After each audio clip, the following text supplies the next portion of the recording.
उस रात हम जंगल के रास्ते आगे जा रहे थे। वो जंगल जो अपने अंदर कुछ छुपाने की कोशिश कर रहा था। जैसे ही हम घने जंगल की ओर उतरे, हर मोड़, हर छाया एक अजीब ही मोड़ लेने लगा। फिर हमने वहां कुछ ऐसा देखा जिसे देखकर हमें ये एहसास हुआ कि वो चीज इस दुनिया की नहीं है। दोस्तों, आज के भौतिक घटना को हम राहुल वर्मा जी के पॉइंट ऑफ व्यू से सुनेंगे, जिनके साथ ये घटना वास्तव में घटा था।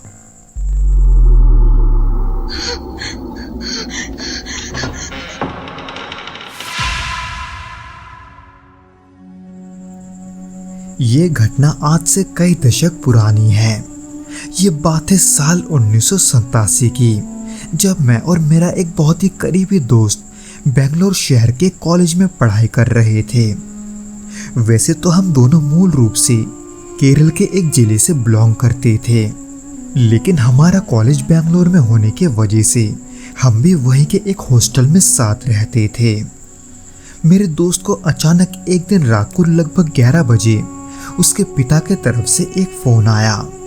दरअसल मेरे दोस्त के पिता अगले दिन ही कुवैत जाने वाले थे, क्योंकि वो वहीं पर काम करते थे, पर वो अपना पासपोर्ट घर पर ही भूल आए थे। इसलिए उन्होंने ये बोलने के लिए मेरे दोस्त को फ़ोन किया था कि उन तक वो पासपोर्ट जल्दी पहुंचा दे।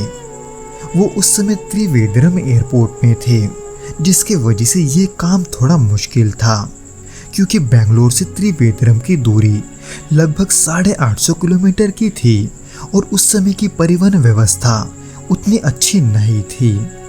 इसलिए उसने वहां तक अपने बाइक पर जाने का सोचा, पर उसमें भी उसे समय पर पहुंचने के लिए तभी निकलना था, जिसके लिए उसने मुझे भी अपने साथ चलने को कहा। मैंने अपने दोस्त की गहराई और उस समय की परिस्थिति को देखते हुए उसके बात में हामी भर दी। फिर हमने तय किया कि हम सुबह जल्दी निकलेंगे ताकि हम समय रहते त्रिवेंद्रम पहुंच सके। इसलिए प्लान के मुताबिक ही हम सुबह के लगभग 6 बजे वहां से रवाना हुए। मेरे दोस्त की 100 सीसी की यामाहा बाइक, हम दो, एक बैग जिसमें कपड़े थे और एक थर्मस जिसमें कॉफी और कुछ सिगरेट रखे हुए थे। रास्ता लंबा था, लेकिन जोश के साथ हमने सफर की शुरुआत की। मौसम सुहाना था और सूरज की पहली किरणों ने यात्रा को और भी सुखद बना दिया था। हम रास्ते में तमिलनाडु के घने जंगलों और दूरस्थ क्षेत्रों से गुजरे, जिनमें सत्यमंगलम का नाम प्रमुख है। दिन होने के कारण हमें उस सफर में किसी तरह की कोई परेशानी नहीं हुई थी और हम शाम के लगभग 9 बजे समय रहते त्रिवेंद्रम पहुंच गए थे। फिर वहां के एयरपोर्ट जाकर मेरे दोस्त ने अपने पिता को पासपोर्ट थमाया और फिर से हम वापस हॉस्टल की तरफ रवाना हुए। पर उस दौरान हम डायरेक्ट अपने हॉस्टल नहीं गए, क्योंकि हम दोनों कई घंटों के लगातार सफर के वजह से थक चुके थे। इसलिए हम दोनों एक होटल पर रुके, वहां कुछ खाना खाया और फिर एक रात वहां आराम करने का फैसला किया। वहां एक रात गुजारने के बाद लगभग दोपहर के 2 बजे हमने वापस से यात्रा शुरू की, यानी कि अपने हॉस्टल की तरफ, जो कि बेंगलोर में था। लेकिन अब हमारे बीच उत्साह की जगह थकान थी। गर्मी और पिछले दिन के थकान के कारण हमें बार बार रुकना पड़ रहा था। यहाँ तक कि रास्ता कठिन होने के वजह से हमारी बाइक की गति भी धीमी हो चुकी थी। ऐसे करते करते रात के लगभग 11 बजे हम तमिलनाडु के एक शहर सेलम पहुंच गए। वहां रुकने का विकल्प तो था, लेकिन हमें लगा कि यदि हम यहाँ रुक गए तो सुबह तक सत्यमंगलम पार नहीं कर पाएंगे और दिन में यात्रा और लंबी हो जाएगी। इसलिए हमने चलते रहने का फैसला किया, ये जानने के बाद भी कि वो कितना खतरनाक जंगल है। दरअसल सत्यमंगलम का जंगल उन दिनों बहुत ही कुख्यात था। उस समय वहां एक खूंखार डकैत का दबदबा था, जिसका नाम था वीरप्पन। वो हाथी के दांत और चंदन की लकड़ी की तस्करी किया करता था। उसने करीब 140 लोगों की हत्या की थी, जिसमें कई पुलिस वाले और सेना के अफसर शामिल थे। इसीलिए वहां से रात में गुजरना खतरे से खाली नहीं था। खैर, हम बाइक से सत्यमंगलम की ओर बढ़ने लगे। रात के अंधेरे और गहराती नींद के बीच हम लगातार बातचीत कर रहे थे ताकि नींद न आए। बातों बातों में विषय विरहपन में आ गया। उसकी दरिंदगी, हमारे सुरक्षा बलों की नाकामी और जंगल के किस्से। उस इलाके में पहुंचते ही धीरे धीरे डर ने हमें अपनी गिरफ्त में लेना शुरू कर दिया था। हालांकि हम दोनों एक दूसरे के सामने बहादुर बनने की कोशिश कर रहे थे, लेकिन भीतर से घबराहट साफ थी। इसी बीच हमने सोचा कि क्यों न थोड़ी देर रुककर कॉफी पी जाए, क्योंकि हमें बहुत नींद भी आ रहा था, खास करके मेरे दोस्त को जो कि बाइक चला रहा था। इसलिए हमने बाइक को सड़क के किनारे एक बड़े से पेड़ के नीचे रोका। वहां अंधेरा इतना घना था कि हम एक दूसरे का चेहरा तक नहीं देख पा रहे थे, और ऊपर से थर्मस से कॉफी निकालना और भी मुश्किल हो रहा था। इसलिए हमने आखिर में कहा कि कॉफी को रहने देते हैं। इसलिए उसके जगह हमने सिगरेट जलाना सही समझा। पर इससे पहले कि हम सिगरेट के कश ले पाते, हमने अपने सामने यानी कि सड़क के दूसरी ओर कुछ हलचल देखी। सड़क के दूसरी ओर एक बड़ा काला सा आकार था, जिसे जब हमने गौर से देखा तो पता चला कि वो एक विशाल पत्थर है और उसी के ठीक पीछे वो हलचल हो रही है। हम दोनों डर गए, ये सोच के कि शायद से वो सब वीरप्पन के आदमी होंगे। पर तभी उस पत्थर के पीछे से अचानक आग जैसी एक रोशनी प्रकट हुई। उसे देखकर हमने फिर से सोचा कि शायद से वो वीरप्पन के लोग होंगे, लेकिन जब हमने गौर से देखा तो वो रोशनी थी, एक ऐसी रोशनी जो हवा में तैर रही थी। वे लगभग 1 मीटर की ऊंचाई पर हवा में अपने आप तैर रही थी, और उसके बाद हमने देखा कि उस चट्टान के ठीक पीछे 6 लालटेन जैसी रोशनियां एक एक करके बाहर आ रही है। वो रोशनी कोई साधारण रोशनी नहीं था, उसमें कुछ अजीब सा कंपन था, मानो हवा में कोई अजनबी शक्ति है। उसे देखते ही हमने एक दूसरे का हाथ कसकर पकड़ लिया। किसी की भी कुछ भी बोलने की हिम्मत नहीं हो रही थी, जबकि वो लालटेन वो धीमे धीमे सड़क पार करके हमारी ओर बढ़ रहा था। लेकिन फिर हमसे कुछ ही दूरी पर वो रुक गई और फिर धीरे धीरे एक के बाद एक अपने आप हवा में गायब हो गई। उसे देखने के बाद हम हिल तक नहीं पा रहे थे। काफी कोशिशों के बाद भी करीब 15 मिनट तक हम जैसे पत्थर बनकर वहीं पर खड़े थे, ना बोल पाए ना हिल पाए। फिर एकाएक मेरे दोस्त ने बाइक स्टार्ट की और मैं तुरंत उसके पीछे जाकर बैठ गया। फिर उस बाइक को जितना तेज हो सके मेरा दोस्त उसे उतना तेज भगाने लगा। हम वहां से जा ही रहे थे कि कुछ ही मिनटों बाद हमें रास्ते के किनारे एक पुराना सा मंदिर दिखा, थोड़ा टूटा फूटा, लेकिन उसमें कोई मूर्ति नहीं थी, केवल पत्थर का एक चबूतरा था और उसके ठीक पास एक टूटा फूटा मूर्ति था। हमने नजरें चुराकर आगे बढ़ना बेहतर समझा, लेकिन तभी बाइक ने एक झटका खाया और इंजन अचानक बंद हो गया। मेरे दोस्त ने उसे कई बार स्टार्ट करने की कोशिश की, लेकिन कुछ भी नहीं हुआ।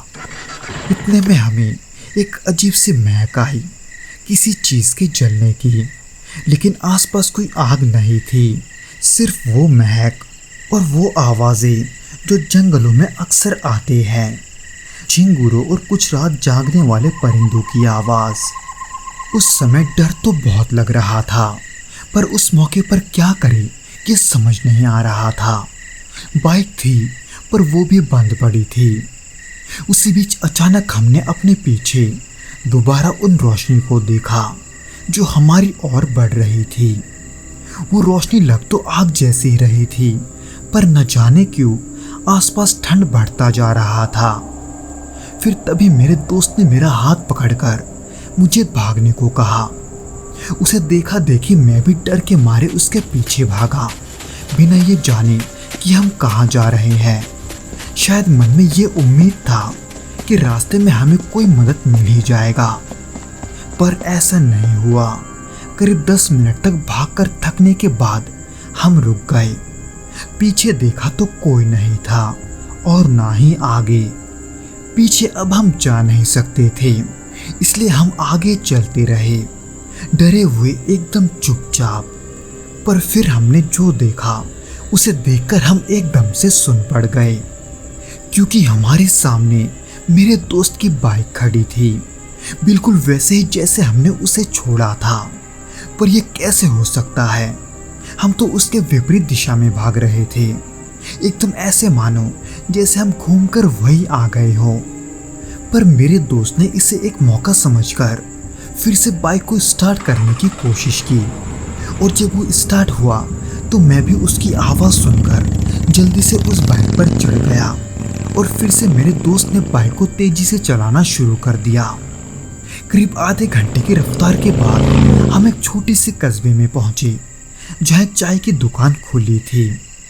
हालांकि हमें वहाँ कुछ खाने पीने का मन नहीं हुआ। हम दोनों चुपचाप एकदम सुन्न होकर बैठे हुए थे। वहाँ कुछ फैक्ट्री वर्कर्स भी थे जो अपनी रात की शिफ्ट के बाद वहाँ चाय पी रहे थे, और वो जो चाय का दुकान वाला था वो हमें गौर से देखे जा रहा था। शायद उसने हमारे चेहरे की घबराहट पढ़ ली थी, इसलिए हमने धीरे धीरे उस डरावने अनुभव को उससे साझा किया। उसने हमारी बातों को चुपचाप एकदम गौर से सुना, पर ना वो हंसा ना उसने हमारा मजाक उड़ाया। शायद वो भी कुछ जानता था। हम दोनों सूरज निकलने तक वहीं पर बैठे रहे और फिर जाकर बेंगलोर की ओर रवाना हुए। जब हम कॉलेज के हॉस्टल पहुंचे तब जाकर हमने राहत की सांस ली।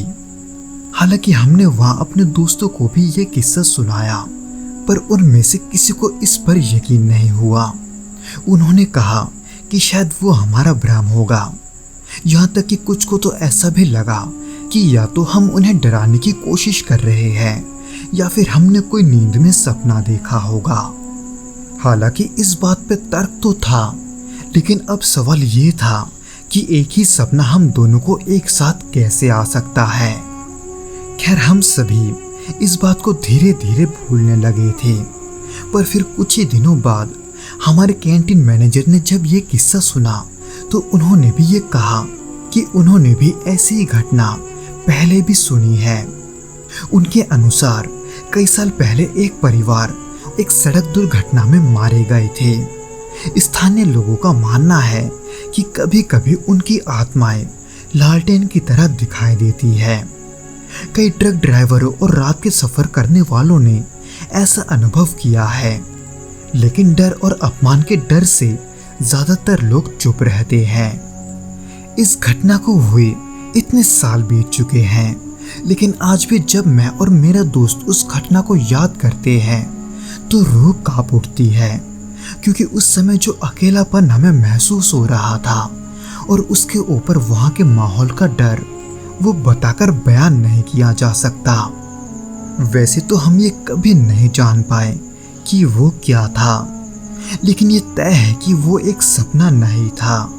वो कुछ ऐसा था जो हमारे साथ सच में हुआ, एक ऐसा अनुभव जो जीवन भर हमारा पीछा नहीं छोड़ेगा। तो दोस्तों, ये तो था वो घटना जो राहुल वर्मा और उनके दोस्त के साथ घटा था। उम्मीद करता हूँ कि आपको ये वीडियो पसंद आया होगा, और अगर आया हो तो प्लीज़ इस वीडियो को लाइक करके इसे अपने दोस्तों के साथ शेयर ज़रूर करना, क्योंकि हम ऐसे वीडियोस अक्सर आप तक लाते रहते हैं।